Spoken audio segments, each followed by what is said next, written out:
Hello everybody, Ian Robson, welcome back to another episode of New Woodshire Farm. Alright, today we're using a little bit of the guidance steering, or the guidance steering mod on the server in fact, so we actually test that out and it is indeed working. I'm going to try it on this little tiny field here, probably don't need to really, but we're going to go for it anyways. So let's go ahead and just bring up the menu, which I believe is this. Good. Alright. Let's see how it works here. There we go. Helps if you put it on properly. I'm a little bit off on the one side. I'm not too worried about that though. Excellent. Now I have the offset set probably a bit bigger than it needs to be, but haven't used it in a while, this mod. So it's kind of funny to see how it works. Now it doesn't do the auto turn feature. Not like the old GPS did. Not yet, at least. So this is it trying to get lined up here. And the funny thing is, the John Deeres already have the Starfire receiver on them, which is kind of funny because then you can, it basically has the GPS it would normally have. Yeah, there's a bit of an overlap here. That's fine. It's a little tiny field, so I'm not that worried about it. I probably could have done that in 2 passes. Well, it still would have been 2 and a bit, really, because I would have that little part over there I missed. But in a small little field is really not necessary. But I wanted to give it a go and mess around with it again. So I put it on the server. Figured why not? Alright, there's that little bit there. Let's do that. And then move on to the next field, because we have this field to do, and then we have the other field just over there. Perfect. Alright, let's go down to this field over here. Is that all folded up there? Yes. I'm not using the keyboard and mouse today. I'm not sure if that's obvious or not. Alright, now let's create an AB line on here.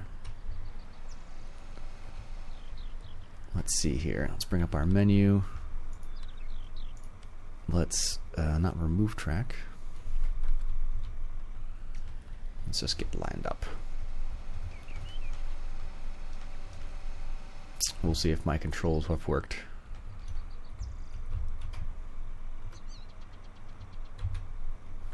Was it Control A? I think it was. Oh goodness. Or might have been Alt A, for all I know. Let's see here. Set guidance point. Oh, that didn't save.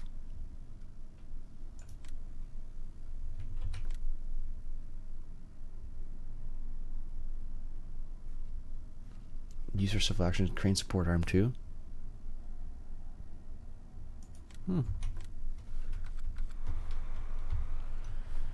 Guess it's gonna have to do it this way.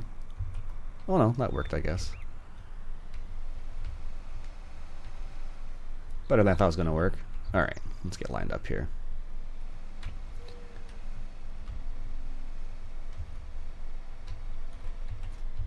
Just gonna leave that there for the time being. Do this with just the tractor. It's probably gonna make my life a bit easier.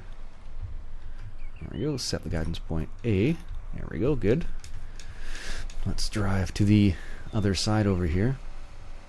Now I can't quite do curves yet, but I imagine there'll have to be a second point you put in, so like right where the curve is. So I'm just gonna go to the other side here, and that'll give me this weird angle.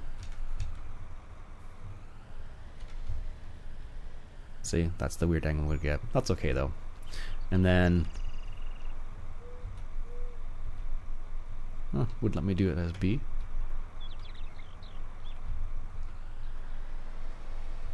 Okay, we'll try that again. 1 second here. Alright, so I got this one set up right here. The one thing I needed to mess around with was it was the snap to terrain angles, because this is a weird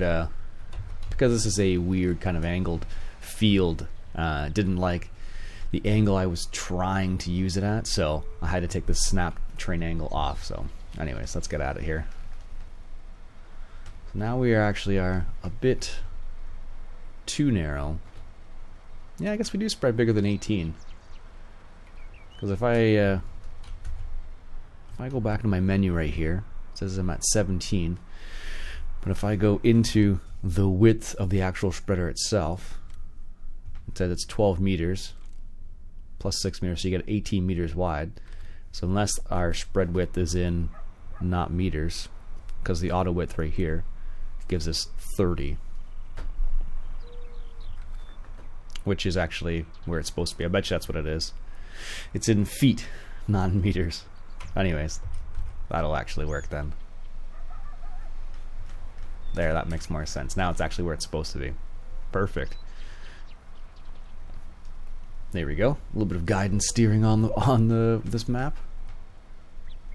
I do like this mod actually. I like how it's kind of like not it requires a bit more finesse, I guess is the best way I can describe it, which is what I like about it.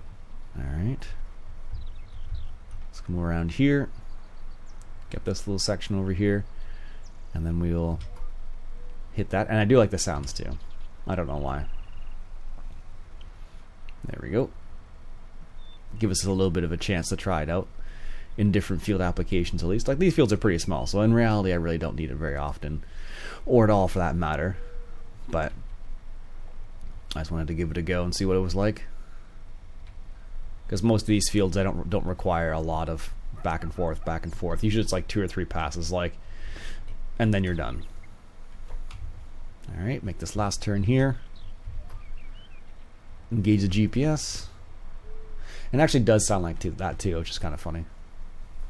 My brother-in-law's tractor has GPS on it, and it does sound like that. And then you kind of watch the steering wheel kind of do its turn.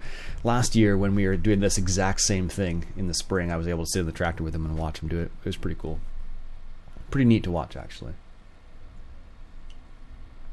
There we go. So an activity like this, it's probably not super necessary to have the GPS, but when you get into the... there we go. That's that. When you get into some of the other stuff, let's say, for example, the cultivating, where your spread's not quite as wide, it's nice to have that that GPS there, because it allows you to not waste as much time. All right, let's put the spreader over here. Don't get stuck. Good. Put it in our little shed that we dropped in over in this field here for storage purposes. There we go. Don't need the seeder quite yet. Gonna grab the cultivator first. I'll grab that and head back to the field. See you in a second. Alright, got the GPS set up, and I got the cultivator here. So one thing that I realized that's really important is to have your implement like straight, and to have your implement fully spread out so it can detect the auto width a bit better. That seems to be an important aspect that I've noticed so far, so something to definitely keep in mind. There we go. But it does allow you to make some nicer turns. Now, they haven't added the auto turn function yet, and I think they added offset reversal. No. Enable guidance steering increments. No, I don't know if they haven't added anything else that I've noticed yet. I know they were talking about doing curve lines. Like right now, this would be nice to have a curve line on there, but alas, they have not gotten that far yet. There we go. And it automatically stops at the end there. I'm just going to drive a little bit further. Lift that cultivator up. Make a turn. Take a little bit of a wider turn here. Lower the cultivator.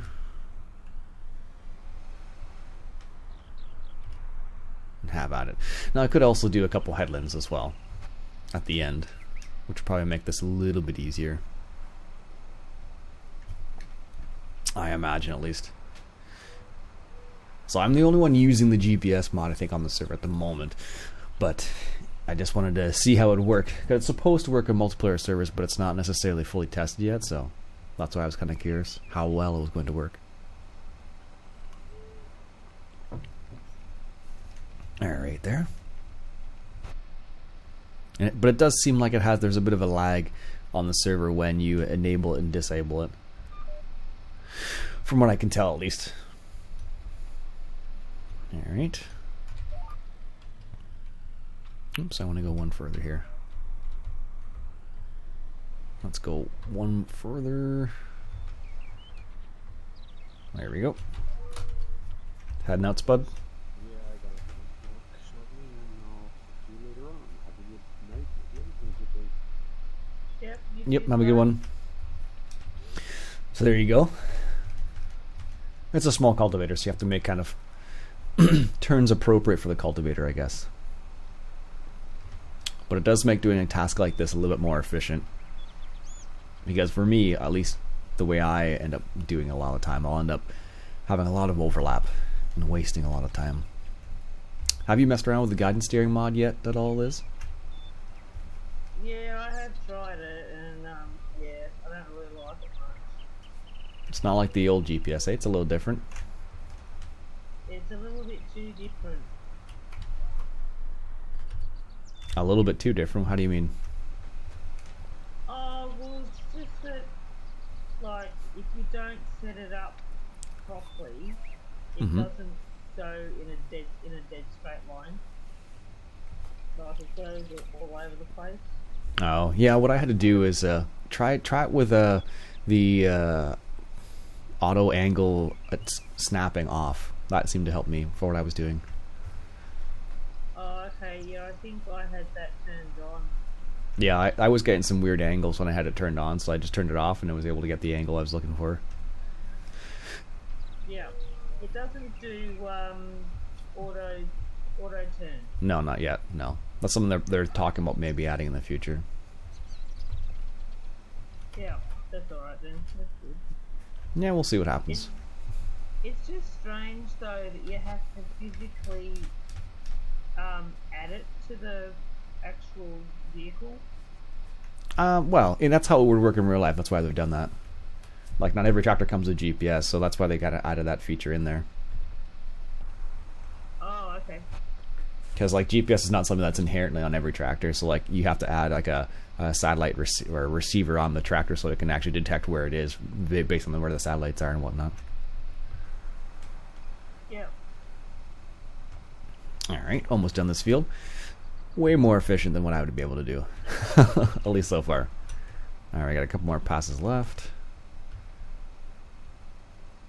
Probably could have got that one there, but that's fine. Take a nice wide turn here. There we go. Super efficient. And the little sound's kind of funny. All you hear is the bloop. And you can take the tracking lines off too if you don't want to see the lines. But you'll still hear the sound, I believe, even though if you have the lines turned off. So, but it looks a lot prettier. The other thing I was having trouble with is setting the width of your whatever it is that you're using. You know, Yep. like your fertilizer spreader or your cultivator or seeder or something like that. Yep. And I noticed that it's when you go in to set the width of it, it like comes up the box that you're supposed to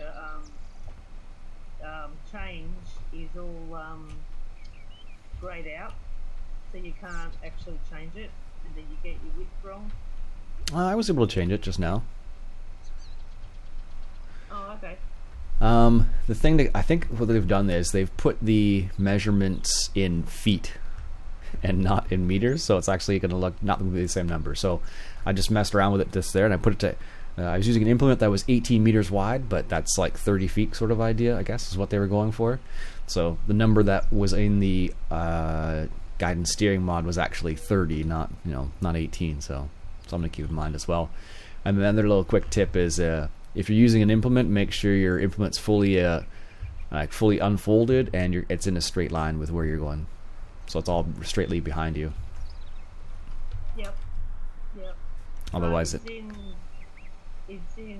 feet, not meters. I believe so, yeah.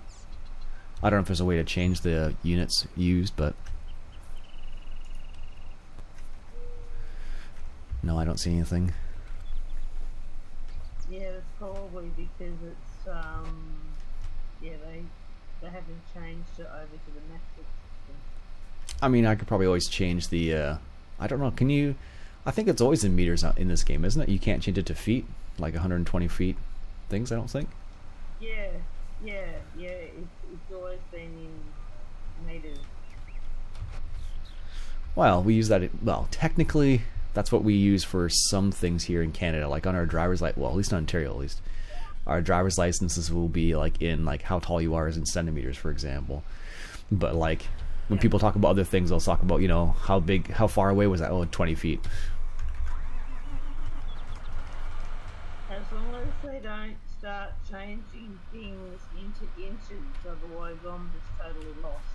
Yeah, I prefer centimeters over inches.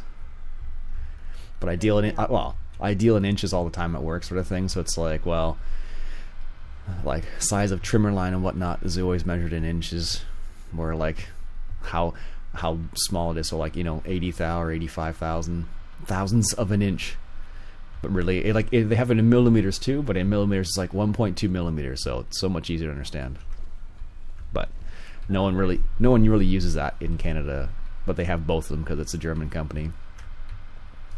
Yeah. All right, let's go drop this off here. Move this one out of the way real quick.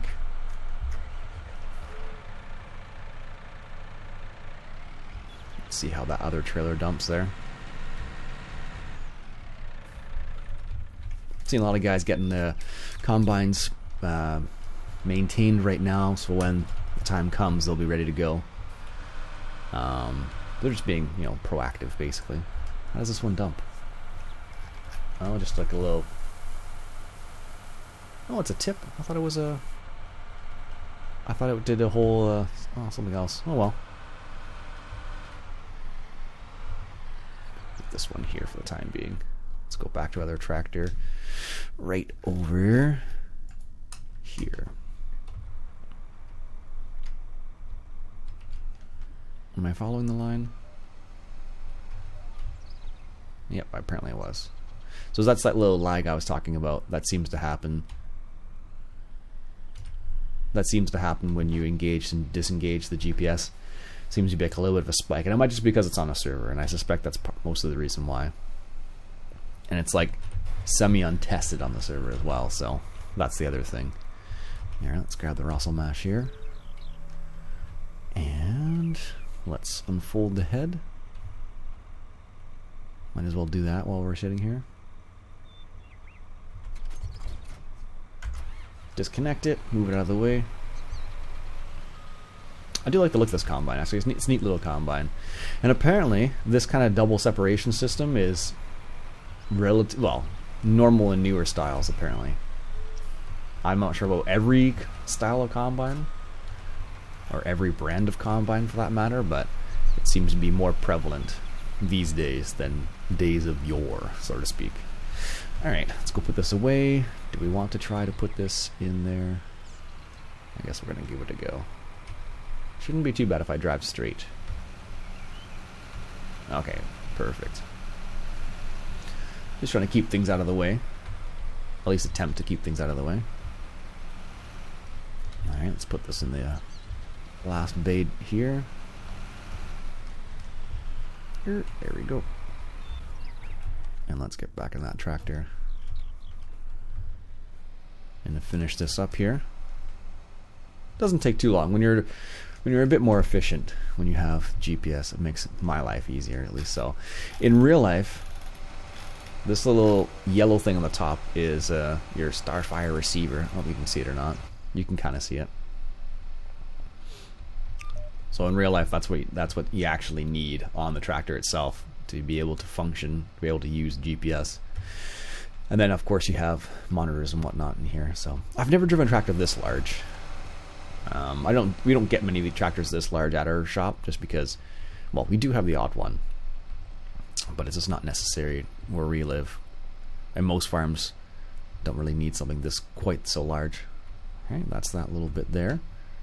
Let's get back to this line over here, and I think there's one pass left or two passes left over here. And I could go into a bigger cultivator as well. I just like the size of this one. I've never really messed around with it much, so I figured I'd give it a go. There's our GPS kicking in there too. But I just thought it was a cool little cultivator. I did see on Instagram the other day, one of my colleagues at one of the other stores did a Lemkin demo, and I was very surprised what the dirt looked like. I don't know what it was. I think it was. I might have been something like that. I think it might have been a Lemkin Rubicon or a Lemkin Helador. I'm not sure. I don't know if we have the Gigants. I don't think so. Not often, at least. I'm sure we could get them, but at least I think we can. Alright, there's that. Perfect. Let's fold that up. Let's go into our GPS screen and let's choose a different track. F3. So if we bring up our guidance lines, we should see some different lines now. Yes, indeed we do. Good. So you don't need to I don't know how to describe it. You don't need to how do I say this? You don't need to remove the track. If you hit remove, it will remove it from the saved tracks. So all I did was you can just switch from that to that, and then it'll select which track, and then, because where I am right now, it'll choose the track that I'm on. So that's how it works. I think I've already fertilized this. Let's just double check here. Yeah, so it's been fertilized once. And that needs plowing, apparently. Do we even have plowing on? I didn't think we did. Well, maybe we do. Okay. That's good to know. Lower that down. Get this started here. Alright, coming up in the last two passes here. This is the second to last one here, basically. Again, one thing to pay attention to is your width right here. Sometimes it may change, so just make sure it's in line with what your actual width is. So this is an 8.3 meter cultivator, so for some reason it had it set to 9 point something, which obviously is not correct, because then I'm going to have not enough, there's going to be little bits left over, basically, so. Alright. Let's finish the last little bit up here. I'm not too worried about the little bits there because our seeder is actually a direct till, but I just wanted to give us a go with a cultivator. It also helps with getting the extra stage of fertilization in there, so it's much easier to do that when you have a cultivator and whatnot. Like I said, apparently this needs to be plowed, but I'm pretty sure we're plowing off. So, or maybe we don't. I don't know. So I may have to go back over that with something else. Which would be, honestly, if you did that in real life, that'd be pretty terrible. There we go. Alright, let's turn our GPS lines off. There we go. Perfect. So now we have at least two fields that are mapped out now. And I can map out this field pretty easily as well. So, there you go. That is a little bit of the guidance steering mod on the server. Good to see that it's actually functioning properly, and haven't had any immediate problems yet. No guarantees in the future, though. Anyways, my name's Iain Robson. I hope you enjoyed. If you like what you saw, go ahead and hit that subscribe button for some more FS19 action. I'll catch you guys later.